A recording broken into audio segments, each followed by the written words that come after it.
I noticed you playing in the band. Yes. What you play? What instruments there? I was playing the percussion instruments. So one instrument was called the ching. One instrument was called the tap, which is less cymbals. And the ching is actually like little tiny cymbals. And then also the ka, which is kind of like a stick sounding instrument, like wooden instrument. How long have you been doing this?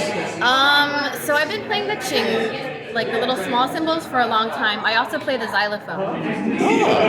So, but today I didn't play the xylophone. I only did the percussion. So I'm curious.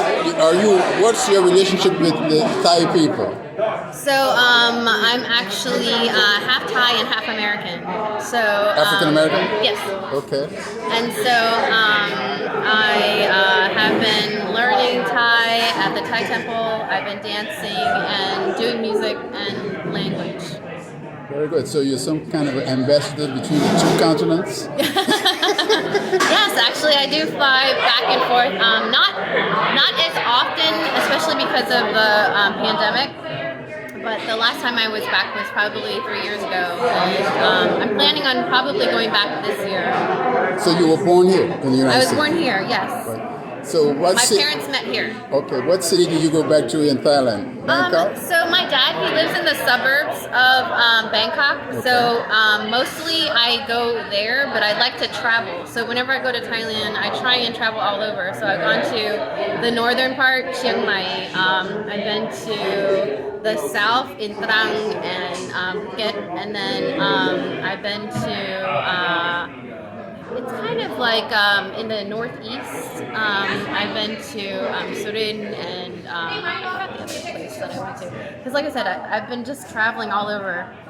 So then your father is Taiwanese? Is that what you're He's saying? Thai. He's Thai. Yes. So what brought about the curiosity since you were born here? So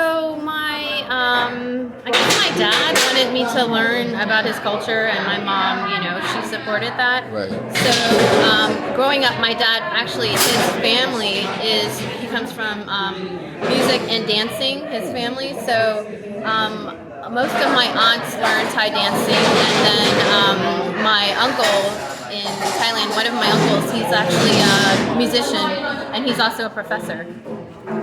He's retired now.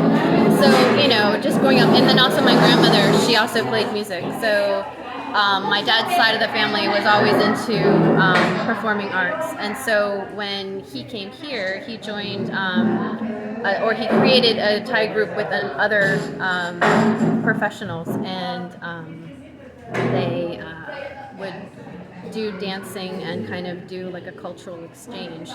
And then from then, my dad just kind of brought me into that. And so that's how I kind of, I grew up around it. Right. So where are you going to be doing, or what will you be doing in your next performance? Will you be dancing or playing? Both, I believe. My next performance will be June 12th at the Sandy Spring Museum with this group. And I'll be, it's in Maryland. Where? I think it's in Silver Spring, Maryland. Silver Spring? Okay. I'll have to look it up, honestly. So you obviously like this now? Yes. I've been dancing most of my life. Okay. So, right.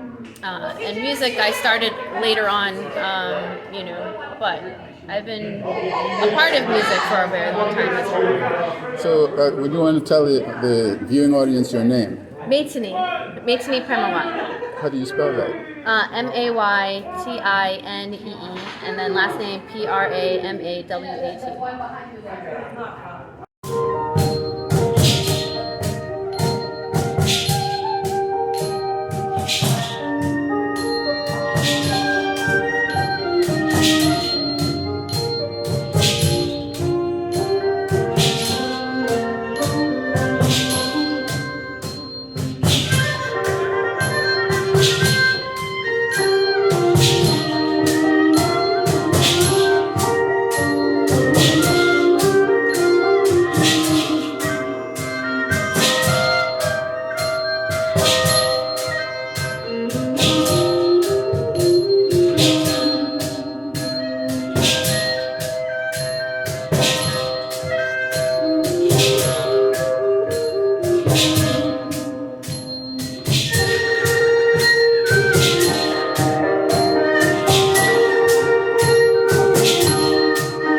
that's the feeling of that song.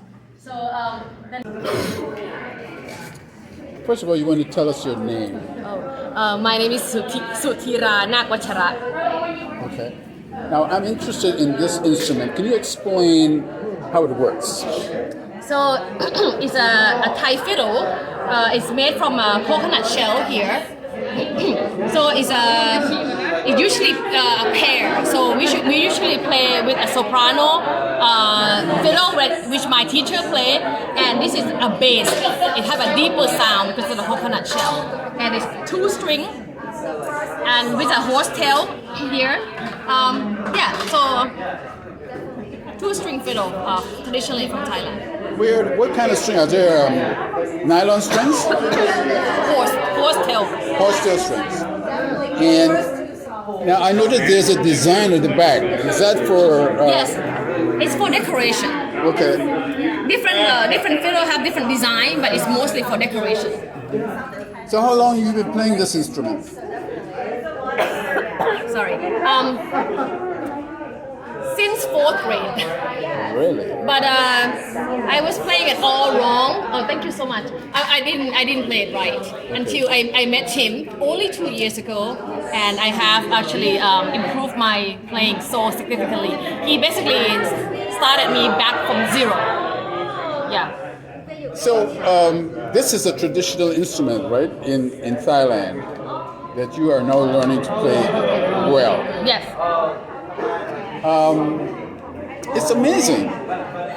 Why so late to the music? Why what? Why are you so late learning it so well? What made you decide that you're going to learn this particular instrument so well? I actually started. I'm a dancer. Okay, so I want to tell you, I'm a dancer, and I'm in part of CJ's production.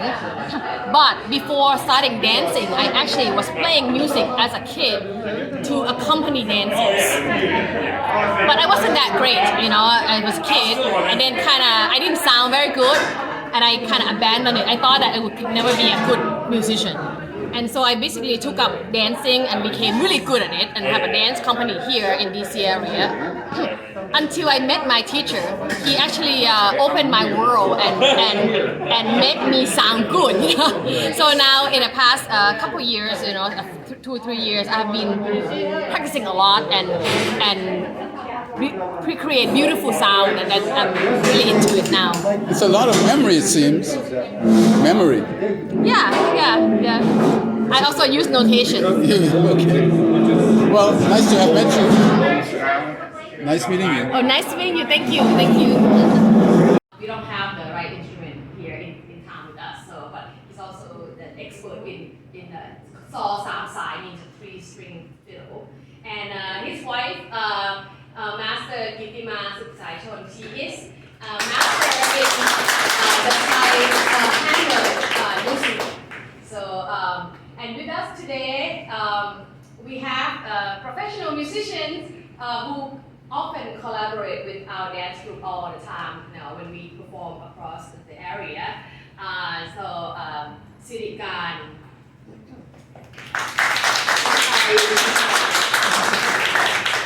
Tom, Metini, Romantic, Wine.